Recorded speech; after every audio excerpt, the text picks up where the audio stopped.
Okay, welcome back guys. हम लोगों का सी ए फाइनल लॉ का रिवीजन सीरीज चल रहा था। उसमें भी आईबीसी कोड का पार्ट 1 का लेक्चर मैंने ऑलरेडी यूट्यूब में अवेलेबल करा दिया है। This is our part 2।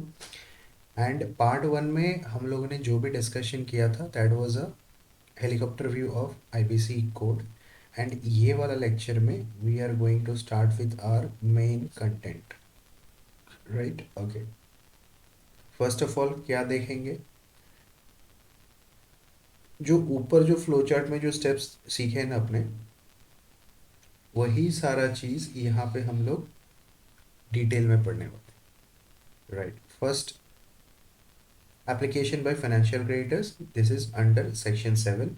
And financial creditors को with prior approval of RBI ये एप्लीकेशन करना होता है।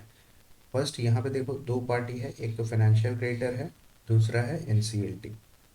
तो जो फाइनेंशियल क्रेडिटर है, financial creditor either himself or jointly, they shall make an application in form 1 in if the default is greater than rupees 1 crore। अगर default 1 crore से ज़्यादा या तो 1 करोड़ होता है तभी एप्लीकेशन कर सकते हैं। तो ये जो फॉर्म नंबर 1 होगा, इसके अंदर क्या क्या देना पड़ेगा? Record of the default from information utility, ठीक है? जो भी डिफ़ॉल्ट ऑकर हुआ है उसका रिकॉर्ड इंफॉर्मेशन यूटिलिटी से देना पड़ेगा। Name of the insolvency professional and other information as relevant. उसके बाद इंसॉल्वेंसी प्रोफेशनल का नेम देना पड़ेगा एंड अदर इंफॉर्मेशन। तो ये तीन चीज़ें रहेगा फॉर्म नंबर 1 में। अभी देखो, application on behalf of financial creditor, ये एक अलग सा पॉइंट है। Application on behalf of financial creditor कौन कौन कर सकते हैं? इन case of debenture holders the trustee can. If the company is in liquidation, then the executor or administrator appointed, then any officer as authorized by board of directors of financial creditor। Financial creditor का board of director कोई officer को authorise करते हैं तो वो भी कर सकते हैं। Next thing is guardian if the financial creditor is a minor. Okay, तो ये फॉर्म नंबर 1 फाइनेंशियल क्रेडिटर देगा किसको? एनसीएलटी को। अभी एनसीएलटी क्या करेगा? NCLT will refer to IBBI, refers to IBBI for any proceedings pending with the IP. मतलब insolvency professional के अगेंस्ट कोई लीगल प्रोसीडिंग पेंडिंग है कि नहीं, वो चेक करने के लिए एनसीएलटी आईबीबीआई को आईपी का नाम रेफर करेगा। अभी ये रेफर करने से मतलब ये जो एप्लीकेशन ऊपर ऊपर दिया गया, वो एप्लीकेशन करने करने के 14 दिन के अंदर अंदर देखो, NCLT has to confirm within 14 days from application. Application एक तो एक्सेप्ट कर सकता है, दो ऑप्शन है, एक तो एक्सेप्ट हो सकता है, दूसरा रिजेक्ट हो सकता है। ऑब्वियस सा बात है। एक तो एप्लीकेशन यहाँ पे एक्सेप्ट कर सकता है एनसीएलटी, और रिजेक्ट कर सकता है।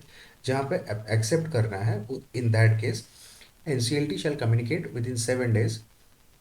कब से 7 डेज? मतलब एक्सेप्टेंस से within 7 days they shall communicate to the financial creditor and corporate debtor. Corporate debtor मतलब देखो, फाइनेंशियल क्रेडिटर मतलब जो एप्लीकेशन दे रहे हैं, कॉर्पोरेट डेटर मतलब जिसके अगेंस्ट एप्लीकेशन फाइल हो रहा है, दोनों को बताना पड़ेगा। देन एप्लीकेशन जहाँ पे रिजेक्ट होता है, देखो रिजेक्शन का बेसिकली 3 रीज़न में रिजेक्ट हो सकता है। एक, एप्लीकेशन इनकम्प्लीट है, और disciplinary proceedings pending against IP. तीसरा केस क्या बन सकता है? Default not occurred. तो एप्लीकेशन इनकम्प्लीट और disciplinary proceedings pending against IP और डिफॉल्ट नॉट ऑकर्ड। यहाँ पे देखो, जो डिसिप्लिनरी प्रोसीडिंग्स पेंडिंग का पॉइंट है उसमें देखो, as communicated by IBBI within 10 days from reference made by NCLT. मतलब एनसीएलटी जो रेफरेंस किया आईबीबीआई को, वहाँ से लेकर 10 दिन के अंदर अंदर आईबीबीआई कम्युनिकेट कर देगा एनसीएलटी को। In case of no reply then NCLT accepts the name suggested by financial creditor. Okay, then ये जो देखो यहाँ पे जहाँ पे एप्लीकेशन रिजेक्ट करना है, ये 3 पॉइंट जहाँ पे आ गया, तो रिजेक्ट करना है। अभी रिजेक्ट करेगा तो क्या करेगा NCLT? NCLT will communicate to financial creditor. यहाँ पे देखो, financial creditor can rectify the defect within 7 days from receipt of the notice, ठीक है? तो ये अपना एक पार्ट खत्म हुआ, that is application by financial creditor section 7। दूसरा क्या है? Application by operational creditor to NCLT, this is section 9। देखो, operational creditor can file application only himself, यहाँ पे स्पेसिफिकली मना किया गया कि जॉइंटली नहीं कर सकता है, सिर्फ खुद करेगा। If the default is greater than equal to 1 crore, inform to corporate debtor. देखो यहाँ पे यूटिलिटी से इंफॉर्मेशन उठा के नहीं चलेगा। ऑपरेशनल क्रेडिटर के केस में they shall inform to the corporate debtor about default along with, यहाँ पे क्या क्या देना पड़ेगा। एक तो देखो डिमांड नोटिस भेजना पड़ेगा कॉर्पोरेट डेटर को, एंड इनवॉइस फॉर ड्यूज, जो ड्यूज का इनवॉइस है वो, and demand notice. Form number 3 and 4। Form number 3, ये जो form number these are not relevant for exam, मैंने जनरल नॉलेज पर्पज के लिए लिख दिया है। कॉर्पोरेट डेटर ये जहाँ मतलब देखो, ये जो अपना ऑपरेशनल क्रेडिटर है, operational creditor demand notice and invoice देगा किसको, कॉर्पोरेट डेटर को। वो रिसीव होने होने के 10 दिन के अंदर अंदर द कॉर्पोरेट डेटर, यहाँ पे the corporate debtor with in 10 days of receipt of the demand notice and invoice, यहाँ पे इसके पास दो ऑप्शन है। जो कॉर्पोरेट डेटर है ही has two option, do not pay and do not dispute. मतलब उसने पेमेंट भी नहीं किया है ऑपरेशनल क्रेडिटर को, एंड डिस्प्यूट भी नहीं किया है। तो दूसरा केस क्या है, एक तो पे कर दिया है या तो डिस्प्यूट रेज किया है। ठीक है, जहाँ पे पेमेंट हो गया है, यहाँ पे देखो, यहाँ पे पेमेंट हो गया है, यहाँ पे डिस्प्यूट किया है। तो जहाँ पे पेमेंट हो गया है वहाँ पे the corporate debtor need to attest copy of e payment और कॉपी ऑफ एनकैश्ड चेक। क्या क्या दे सकता है, ई पेमेंट और एनकैश्ड चेक सबमिट करना पड़ेगा एनसीएलटी को। जहाँ पे मतलब कब सबमिट करेगा, where the corporate debtor is claiming that the amount has been paid. And दूसरा केस क्या है, जहाँ पे डिस्प्यूट है। डिस्प्यूट, देखो ये जो डिस्प्यूट है ना, this is not necessary to show court orders of dispute, it can be in email dialogue as well.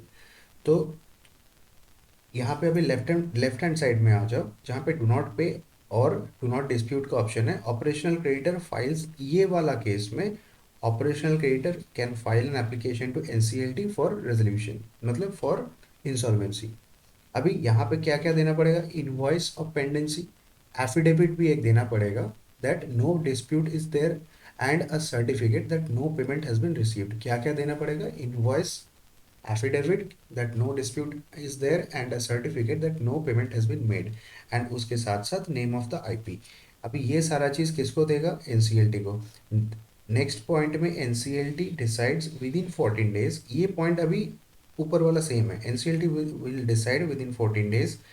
यहाँ तो दो ऑप्शन है, एक्सेप्ट करेगा रिजेक्ट करेगा। जहाँ पे एक्सेप्ट करेगा communicate within 7 days, operational creditor को बताएगा एंड कॉर्पोरेट डेटर को बताएगा। जहाँ पे देखो एप्लीकेशन रिजेक्शन का बात हो रहा है, यहाँ पे वही तीन बात है, एप्लीकेशन इनकम्प्लीट है या और disciplinary proceedings pending against IP और डिफॉल्ट नॉट ऑकर्ड। ये वाले केस में the NCLT shall communicate to operational creditor, operational creditor shall rectify the defect, can rectify the defect within 7 days from receipt of notice from NCLT. यहाँ पे वही same बात है, as communicated, मतलब जो डिसिप्लिनरी प्रोसीडिंग्स के case में as communicated by IBBI within 10 days from reference made by NCLT. जहाँ पे डिसिप्लिनरी, देखो एनसीएलटी क्या करेगा, यहाँ पे जो एनसीएलटी है ना, ये NCLT refers to IBBI for any legal proceedings against IP। तो ये जानने के लिए कि कोई लीगल प्रोसीडिंग आईपी के अगेंस्ट है कि नहीं, वो आईपीबीआई को रेफर करेगा एनसीएलटी। अभी ये डिसिप्लिनरी पेंडिंग जहाँ पे है, इन दैट केस, ये डिसिप्लिनरी प्रोसीडिंग का जो केस है, इसमें as communicated by IBBI within 10 days from reference made by NCLT, in case of no reply NCLT accepts the IP name. Right, चलो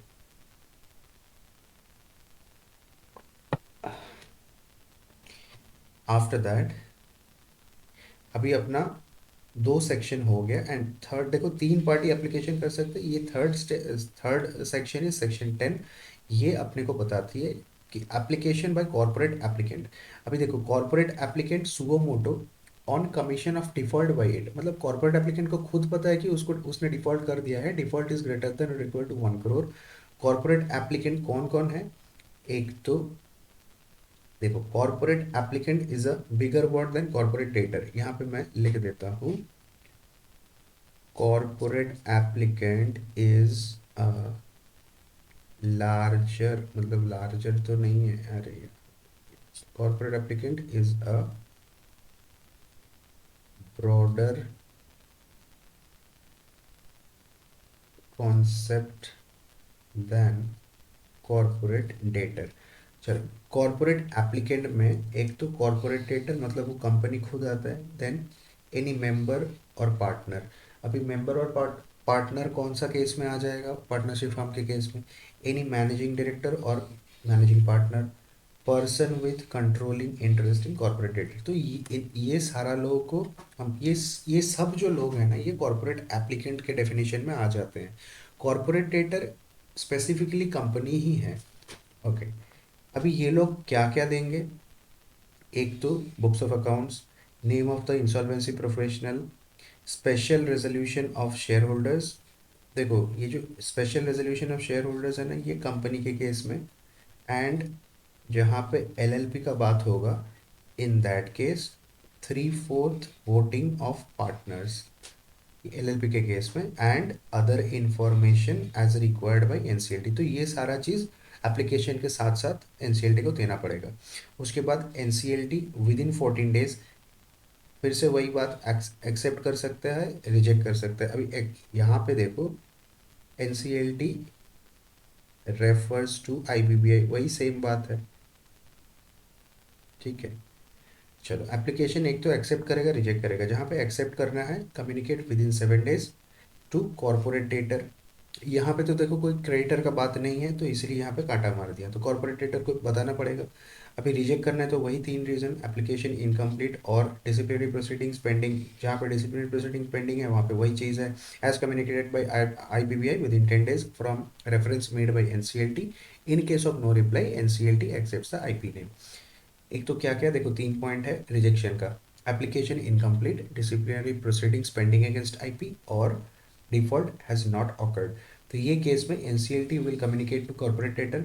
corporate debtor corporate debtor can rectify the defect within 7 days from receipt of notice from NCLT.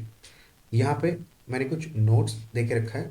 In the following situations application can not be filed, मतलब कोई भी application file नहीं कर सकता है। So, in the following situations, application cannot be filed. क्या क्या है? First point is company is already under resolution process. Second point is a resolution process completed in last 12 months. यहाँ पे क्या है? 12 months का cooling off period है. Third case क्या है? फाइनेंशियल क्रेडिटर और corporate debtor has violated resolution plan in last 12 months। Fourth case क्या है? Company is already under liquidation. यहाँ पे corporate debtor can not file for itself, corporate debtor खुद के लिए फाइल नहीं कर सकती है, but they can file for other corporate debtor, where corporate debtor is a financial creditor, operational creditor. मतलब कॉर्पोरेट जो कंपनी खुद के लिए तो फाइल नहीं कर पाएगा अबव मेंशन केसेस में, but they can file an application in the capacity of a financial creditor or operational creditor. Next concept is date of commencement of resolution process. Resolution process को हम लोग ये chapter में बोलते हैं corporate insolvency resolution process. देखो, date of commencement of resolution process कौन सा है? The date of acceptance by NCLT, मतलब एनसीएलटी जब एप्लीकेशन एक्सेप्ट कर लेगा, वही उसी डेट को हम लोग मानेंगे डेट ऑफ एक्सेप्टेंस, मतलब डेट ऑफ कमेंसमेंट। यहाँ पे देखो, CIRP to be completed within 180 days plus 90 days extension. जो अपना कॉर्पोरेट इंसॉल्वेंसी रेजोल्यूशन प्रोसेस है, CIRP to be completed within 180 days plus 90 days का एक्सटेंशन। ये एक्सटेंशन वन टाइम एक्सटेंशन है, this is one time extension by NCLT, right? Okay, next case क्या है देखो, that is resolution professional needs to submit resolution plan to NCLT. मतलब ये जो completion का बात बोल रहा है ना, कंप्लीशन मतलब रेजोल्यूशन प्लान 180 प्लस 90 दिन के अंदर अंदर सबमिट हो जाना चाहिए। Okay, next concept is moratorium. Moratorium क्या है? Certain activities will be on hold until CIRP continues. मतलब ये जो सीआईआरपी का जो प्रोसेस जब तक चलेगा वो उतना वो पीरियड में certain activities will be on hold. तो 180 प्लस 90 दिन का जो एक्सटेंशन मिलता है जनरली इन दैट केस, ये नीचे वाले एक्टिविटीज कंपनी के अगेंस्ट नहीं हो सकता है। क्या क्या? एनी पेंडिंग और new litigation against corporate debtor, corporate debtor cannot transfer, deal with or put lien on any assets. Third thing is any asset reconstruction company cannot enforce security interest। मतलब ये जो आईबीसी कोड है, this is an overriding. IBC code overrides SARFAESI act. भी SARFAESI act तो अभी syllabus का part नहीं है, फिर भी जनरल नॉलेज के लिए बता दे रहा हूँ। फोर्थ पॉइंट क्या है? Lessor can not recover any asset which is in possession of corporate debtor. मतलब यहाँ पे corporate debtor is a lessee. तो लेसी क्या करता है? लीज रेंट में एसेट्स भाड़े पे लेता है। तो यहाँ पे ना जब ये रेजोल्यूशन प्रोसेस चलेगा वो टाइम पे जो लेसर है, lessor cannot take away the assets back from corporate debtor. फिर क्या है? But following activities will continue. मतलब नीचे वाला एक्टिविटीज ये है ना, ये कंटिन्यू हो सकता है ड्यूरिंग रेजोल्यूशन प्रोसेस। क्या है? सप्लाई ऑफ गुड्स और services which is essential and there is an agreement with supplier. Like इसमें एग्जांपल के तौर पे इलेक्ट्रिसिटी, वाटर सप्लाई, ये सब एसेंशियल सर्विस है। तो एसेंशियल सर्विस यहाँ पे दो कंडीशन है, एक तो एसेंशियल होना चाहिए and there is an agreement with supplier. वो एग्रीमेंट पे लिखा होना चाहिए कि this is an essential service. Next point क्या है? Any activity permitted by central government in consultation with RBI, SEBI etcetera. ये जो आरबीआई सेबी है ना, इनको कंबाइंडली बोला जाता है, इनको कंबाइंडली बोला जाता है फाइनेंशियल सेक्टर रेगुलेटर। इनको कंबाइंडली बोला जाता है फाइनेंशियल सेक्टर रेगुलेटर्स। तो any activity permitted by central government in consultation with RBI, SEBI, etc. Third point is any proceedings against personal guarantor, that is promoter will continue। promoter के against कोई case चल रहा है, मतलब example ले लो Vijay Mallya, Kingfisher तो डूब गया, विजय माल्या के अगेंस्ट कोई पर्सनल केस चल रहा है in the capacity of personal guarantor, तो that will continue. Any licence granted by CGSG local authority to corporate debtor which is essential for operation. मतलब ऐसा कोई लाइसेंस, समझ लो कोई माइनिंग कंपनी है तो उसका जो माइनिंग लाइसेंस है that is important for running its business, तो वो रिवोक नहीं होगा। Then any supply of capital goods raw material should continue at the discretion of IRP. Any supply any supply of, क्या बोला? Corporate goods raw material should continue at the discretion of insolvency resolution professional. Then point number 5 is appointment of insolvency professional as IRP on CIRP commencement date। तो यहाँ पे देखो part A है appointment by FCCD। मतलब section under section 7 and under section 10, इसमें financial creditor या तो corporate creditor they suggest the name of insolvency professional to NCLT. NCLT appoint IP suggested by financial creditor और corporate debtor if no proceeding pending against the IP। जहाँ पे कोई proceeding नहीं है वहाँ पे तो उसी को अपॉइंट कर देगा। Next case is if proceeding pending against the IP, NCLT refers back to financial creditor और corporate debtor for another IP name। Financial creditor या तो corporate debtor has to provide within 7 days. ये तो ऊपर वाला chart में भी covered था, मैंने फिर से अलग से भी इसको कवर कर दिया है। Next case is appointment of IRP by operational creditor. ये अंडर सेक्शन 9 का जो एप्लीकेशन है उसमें कैसा होता है? एक तो देखो operational creditor suggest name of IP to NCLT along with application, NCLT will appoint IP as IRP if no disciplinary proceeding pending against him। And दूसरा केस में क्या है? If proceeding pending then refer back to operational creditor, operational creditor shall give another name within 7 days. And यहाँ पे दूसरा केस है, ये देखो ये जो है ना, ये ऑप्शनल फॉर ऑपरेशनल क्रेडिटर है। ऑपरेशनल क्रेडिटर में also they when the operational creditor does not suggest, मतलब ये जो नेम सजेस्ट करना है ये this is optional to the operational creditor, but financial creditor के केस में that was mandatory, operational creditor के केस में दिस इज ऑप्शनल। तो लेफ्ट हैंड साइड में नेम सजेस्ट कर रहा है, राइट हैंड साइड में नेम सजेस्ट नहीं कर रहा है, that is where the operational creditor do not suggest name of IP to NCLT along with application, वो केस में क्या होगा, एनसीएलटी रेफर करेगा आईबीबीआई को, ये जो एनसीएलटी है they will refer IBBI, IBBI within 10 days कोई भी एक इंसॉल्वेंसी प्रोफेशनल का नेम एनसीएलटी को देगा। इसके बाद एनसीएलटी क्या करेगा, NCLT will appoint IP name by IBBI as I, NCLT will appoint the insolvency professional name by IBBI as IRB, मतलब आईबीबीआई उसको जो नेम सजेस्ट किया उसी को अपॉइंट कर देगा। Next thing is powers of insolvency, powers of interim resolution professional, that is powers of IRP. IRP continues till appointment of RP, मतलब जब तक रेजोल्यूशन प्रोफेशनल अपॉइंट नहीं हो जाता है तब तक आईआरपी जो इंटरिम रेजोल्यूशन प्रोफेशनल है they will continue the proceedings. अभी इसका पावर क्या क्या है, ही he shall comply with the IBC code 2016 and Companies Act 2013, तो IBC code 2016 and companies act 2013 के साथ कंप्लाई करना होगा।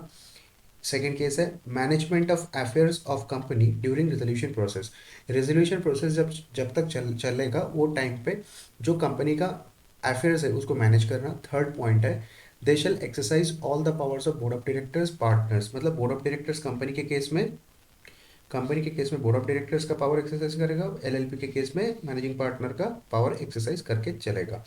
All officers shall report to interim resolution professional, मतलब कंपनी का जो भी ऑफिसर्स है ना they shall report to the IRP, यहाँ पे आईआरपी बोर्ड ऑफ डायरेक्टर के तरह काम करके चलेगा।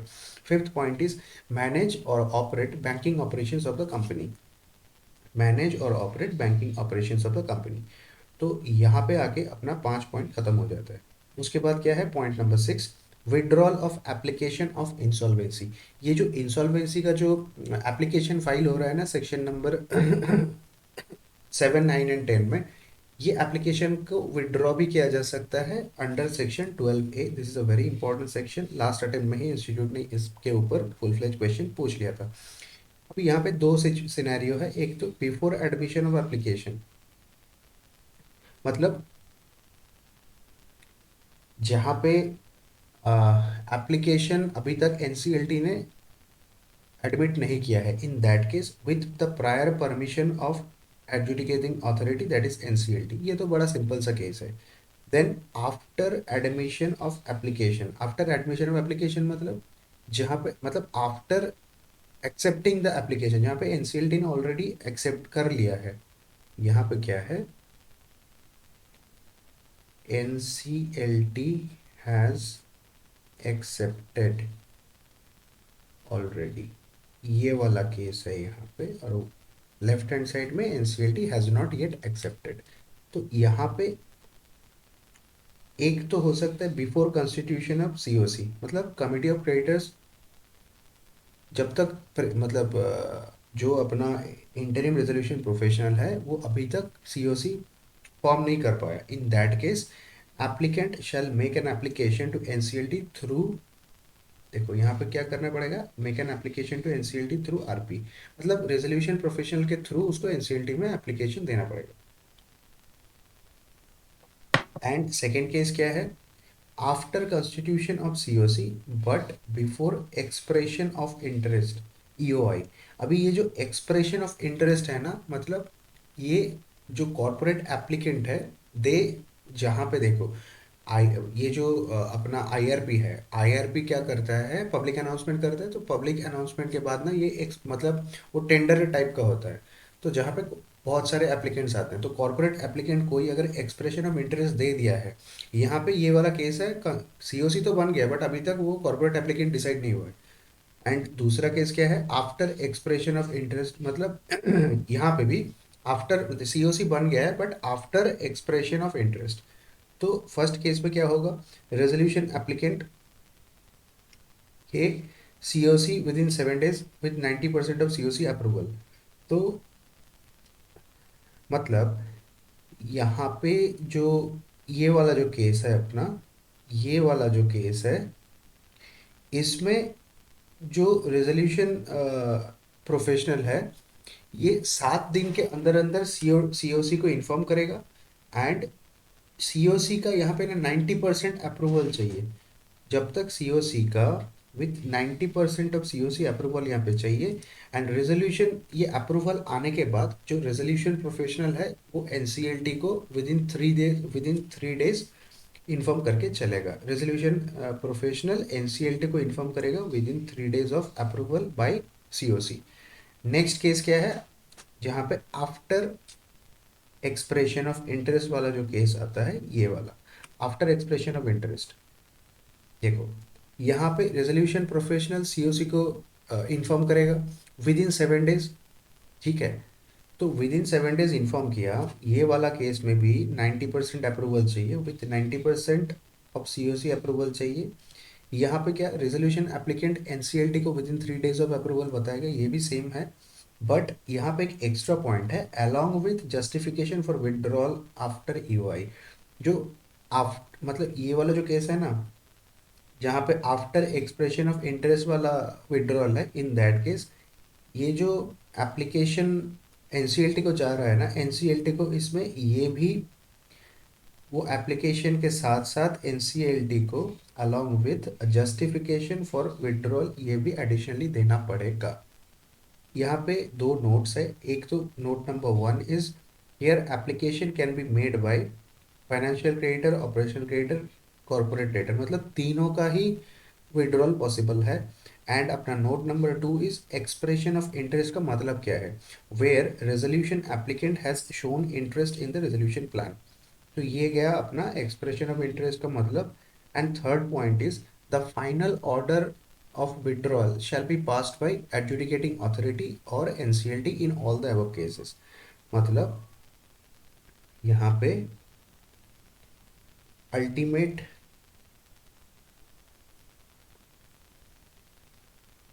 ऑथोरिटी फॉर विड्रॉल का बात चल रहा है। तो the ultimate authority for approving the withdrawal is adjudicating authority, और जिसको हम लोग प्यार से एनसीएलटी बोलते हैं। 7th point is formation of committee of creditors by IRP.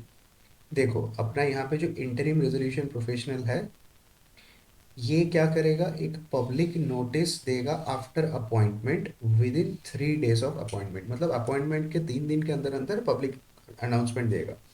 ये जो पब्लिक अनाउंसमेंट है, इसका कंटेंट क्या क्या रहेगा, details of interim resolution professional, name, address of corporate debtor, authority under which it is registered, that is Ministry of Corporate Affairs. Then last date of submission of claims by the creditors, penalty of wrong claims, penalty for any wrong claims, and last date of resolution process। अभी ये जो public announcement का जो expense होगा, expense of announcement initially will be borne by the interim resolution professional and later on COC reimburse after formation of COC. जब जब तक COC form नहीं होगा तब तक एक्सपेंस कौन बेयर करेगा, आईआरपी। एक बार सीओसी हो गया, then CoC will take over the charge. In that case CoC will reimburse after the formation. उसके बाद आ जाओ, all interested creditors submit their claims to IRP, IRP verifies claims. मतलब ये जो पब्लिक अनाउंसमेंट है, पब्लिक अनाउंसमेंट को देख के अपना जितना भी यहाँ पे पब्लिक अनाउंसमेंट को देखने के बाद जितना भी इंटरेस्टेड क्रेडिटर है, सब लोग आ जाएंगे। All interested creditors submits their claims to IRP and IRP verifies the claim. अभी ये सब claim IRP verifies the claim. अभी सारा वेरिफिकेशन हो जाने के बाद आईआरपी फॉर्म्स सीओसी। यहाँ पे देखो, सीओसी जो फॉर्म होगा ना, इसमें एक तो ये है अपना case 1 and this is our case 2।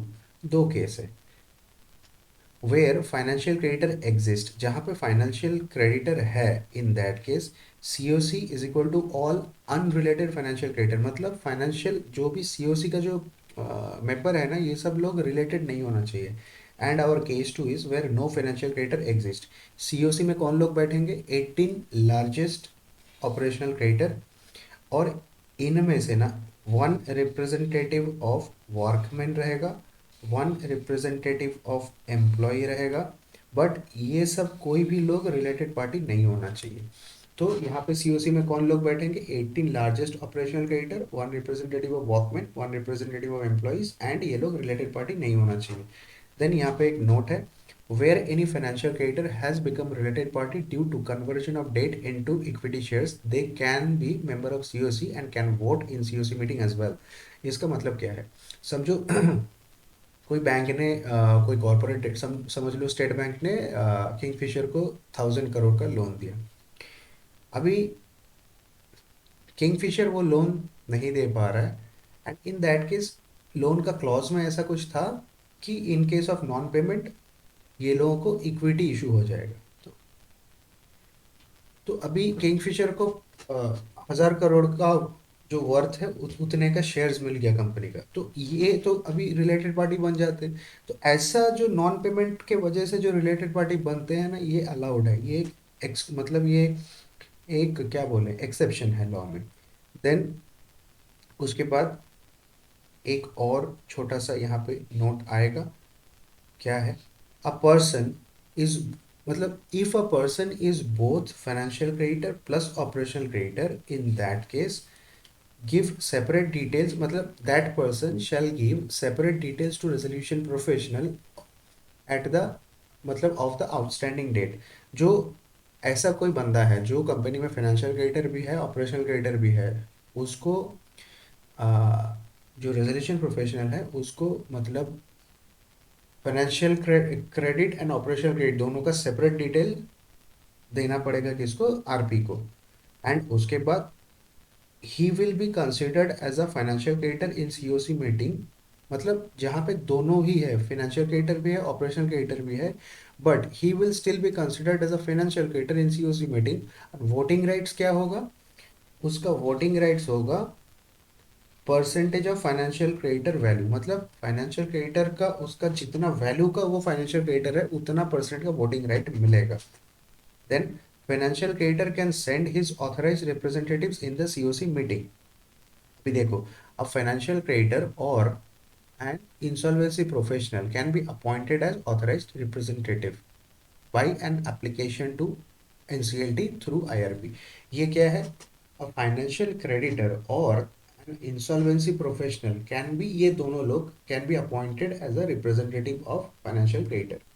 तो यहाँ पे तीन बातें हैं, where financial debt is in the form of security deposits, मतलब यहाँ पे फाइनेंशियल डेट कौन सा फॉर्म में है? Security deposit. In that case कौन लोग रिप्रेजेंटेटिव बन पाएंगे? ट्रस्टी और agent as per the terms of contract can be authorise representative. दूसरा केस है where financial debt is owed to a class of financial creditor, मतलब यहाँ पे सिक्योरिटी डिपॉजिट का बात चल रहा है। दूसरा केस में the financial debt is owed to a class of financial creditor, the IRB shall make an application to adjudicating authority with the name of IP to act as authorized representative। मतलब यहाँ पे कौन सा case चल रहा है? Where financial debt is owed to a, यहाँ पे क्लास ऑफ फाइनेंशियल क्रेडिटर, बहुत सारा फाइनेंशियल क्रेडिटर है। Then the IRP shall make an application to NCLT with the name of IP to, मतलब ये वाला केस में ना सिर्फ आईपी ही रिप्रेजेंट कर सकता है to act as authorise representative. ये नीचे देखो, the IRP shall offer names of at least 3 IPs to be, ये जो आईआरपी है इसको 3 इंसॉल्वेंसी प्रोफेशनल का नाम देना चाहिए to be voted in such class of creditors, मतलब वो जो सीओसी का मीटिंग होगा उसमें 3 IP का नाम देना पड़ेगा किसको? आईआरपी को। किस लिए? ऑथराइज रिप्रेजेंटेटिव बनने के लिए। Who must be from the state और यूनियन टेरिटरी, मतलब वो सेम स्टेट का 3 बंदे का नाम देना चाहिए, must be from the state और union territory which has the highest number of creditors as per the records of corporate debtor. मतलब देखो, ये पॉइंट थोड़ा ट्रिकी है, अच्छे से समझना। The IRP shall offer names of at least 3 insolvency professionals to be voted in the committee of creditors meeting. अभी ये जो 3 लोग हैं ना, 3 IP, they must be from the same state और union territory in which the highest number of creditors in the records of company, मतलब company के records में जो स्टेट में या तो जो यूनियन टेरिटरी में सबसे ज़्यादा नंबर में क्रेडिटर्स है, वही स्टेट में से 3 इंसॉल्वेंसी प्रोफेशनल का नाम उसको देना पड़ेगा। Then where a third case is where a financial debt is represented by guardian और एग्जीक्यूटर और एडमिनिस्ट्रेटर। ये कौन सा केस है?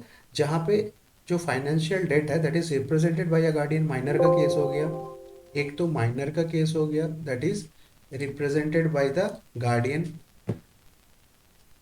Just a second guys. चलो, एक तो ये रिप्रेजेंटेटिव का केस हो गया, मतलब where a financial debt is represented by guardian, minor का केस।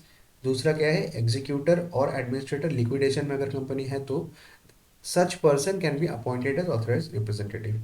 तो ये ऑथराइज रिप्रेजेंटेटिव कौन कौन लोग बन सकते हैं सीओसी मीटिंग में फाइनेंशियल क्रेडिटर्स का? तो इसका वो डिस्कशन था। Next thing is rights of authorise representative. जो ऊपर वाला जो इतना हम लोग ने डिस्कशन किया ना, वो लोग का राइट्स क्या क्या है? They shall attend COC meeting. एक तो देखो, they can attend COC meetings, vote on behalf. ये लोग वोट भी कर सकते हैं, vote on behalf of each financial creditor to the extent of his voting share. मतलब जो फाइनेंशियल क्रेडिटर को रिप्रेजेंट कर रहे हैं ना, उसका जितना वोटिंग शेयर है उतना तक वोट कर सकता है। All decision of COC shall be taken by a vote of not less than 51% of voting shares of financial creditors। ये थोड़ा important याद रखना MCQ के लिए। All decision of COC shall be taken by a vote not less than 51% of voting shares of financial creditors, but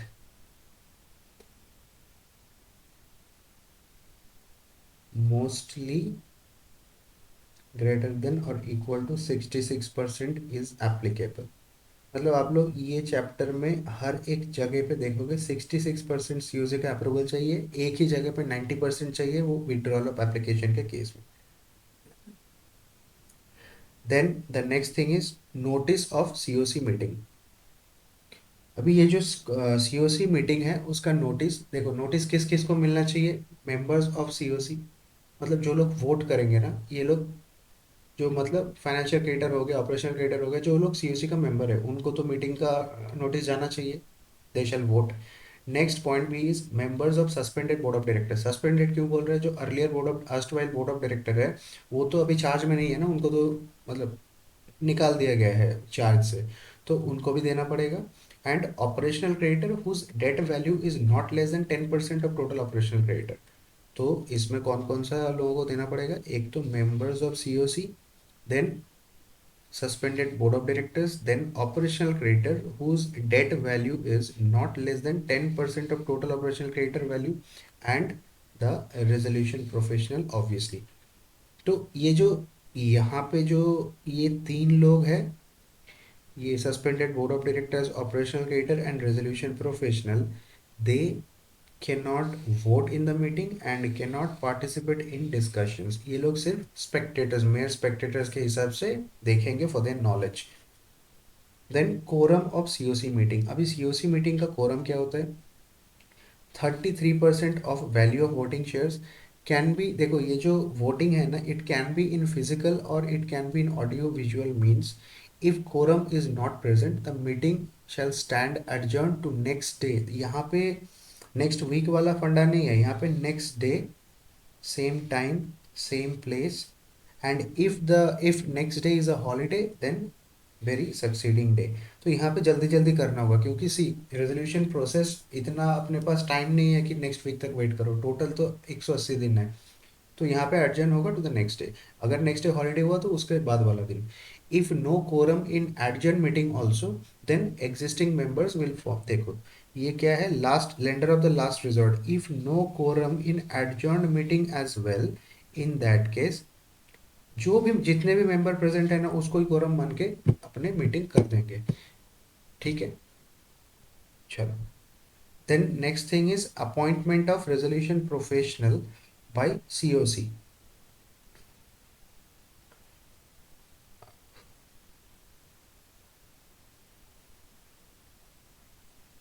I think आप लोगों का थोड़ा हैवी जा रहा होगा बिकॉज ये जो आईपीसी है ना, ये थोड़ा सा लोगों को ऐसा लग सकता है कि बहुत हार्ड जा रहा होगा।